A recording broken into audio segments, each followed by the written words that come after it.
Hi guys, it's Gato here.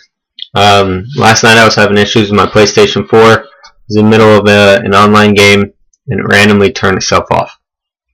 When it turned back on, all that I would get when I hit the power button was a blinking blue light on the top for about 2 seconds, make clicking noises and shut itself back off.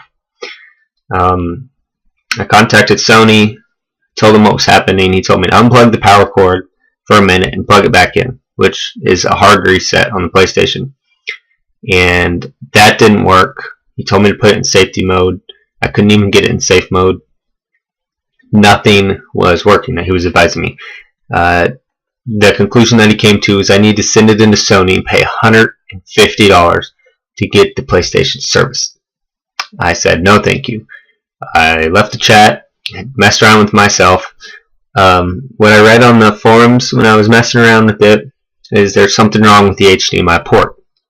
So I unplugged the HDMI from the PlayStation and I turned it on, and it actually came on. I plugged the HDMI back in with it running and it was fine.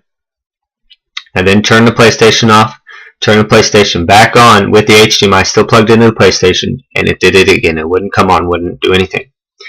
So I got back on the forums. Before I got back on the forums, I'd watched a video where he said, because I had the same issues, he told me to factory reset it in safe mode, which I did. So I did factory reset it. But still, I was having an issue where it wouldn't turn on with the HDMI plugged in the PlayStation. I got back on Sony, contacted Sony, and I told her what was happening, and she told me to try a new HDMI cord. When she told me this, I told her that I had my Elgato hooked up. She told me to unplug the Elgato, plug back in without the Elgato, and see if it works, and it did. Started just fine, nothing happened, and now I plug my Elgato back in, and it starts just fine, like nothing had ever happened last night. So, if you're having these same issues, do not believe them when they tell you that you need to send it in to get serviced, or that you need a new PlayStation, because you don't. It's your Elgato. All you got to do is unplug it, unplug the Elgato, hook it back up, and it works just fine. Now, I don't know if you can do this without factory resetting it, because like I said, I factory resetted it before I had talked to her about the HDMI cord.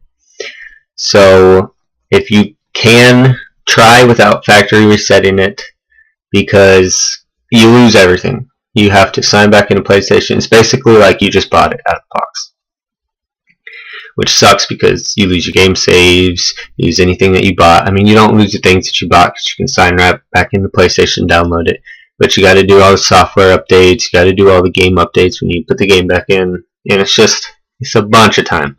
So if you have to factory reset it, hook up a flash drive and get all your saved items on that flash drive before you do it. And then do the factory reset, and then plug the flash drive back in and put them all back on. But, like I said, if you're having the same issue and you use an Elgato, just unhook the Elgato and hook it back up. You don't need a new PlayStation. They're not telling the truth. I mean, they might be telling the truth to what they believe, but it's the Elgato. So, I really hope that this video helped you guys. I hope it saved you a lot of money. I hope you watch this video before you end up buying a new PlayStation or sending it to Sony. So don't forget to click the like button if this video helped you out. Also subscribe if you like to watch Call of Duty gameplay. I am going to be putting up some farming simulator gameplay here soon. Some tutorials on how to do stuff. That's obviously why I've got it up right now. I got this background, this theme for free on the PlayStation Network. So if you like that, go check that out. But thanks for watching. Like, subscribe, follow me on Twitter @Wild.